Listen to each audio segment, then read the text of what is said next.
À Castres, le succès sourit à l'équipe de rugby. Le CO vient de battre le monstre clermontois et se hisse à la 3e place du classement.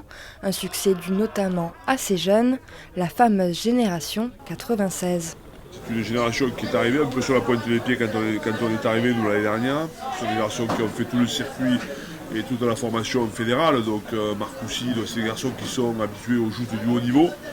Et puis là, maintenant, ils sont en train, dans le groupe, de prendre confiance et prendre leur place. Comme Anthony Jelonche, auteur d'un essai face à Clermont ce week-end. De plus en plus présent sur le terrain, le jeune homme de 20 ans reste pourtant mesuré sur ses prestations. La génération 96, on n'a pas été très loin à la Coupe du Monde en Angleterre. On a fini 9e, je crois. Après, c'est une génération, il y a quelques individualités qui ont vraiment le niveau de notre présence. Et pour certains, on rêve déjà d'une place en équipe de France. Antoine Dupont impressionne jour après jour. Mais pour ce demi de mêlée d'à peine 20 ans, le maillot bleu n'est encore qu'un rêve.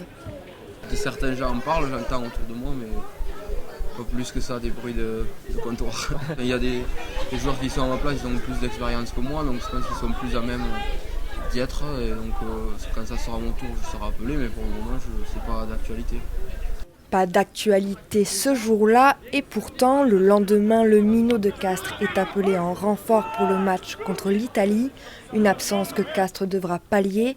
Avec seulement 1 point d'écart sur le 4e, les Tarnais n'ont pas le droit à l'erreur ce week-end en terre paloise.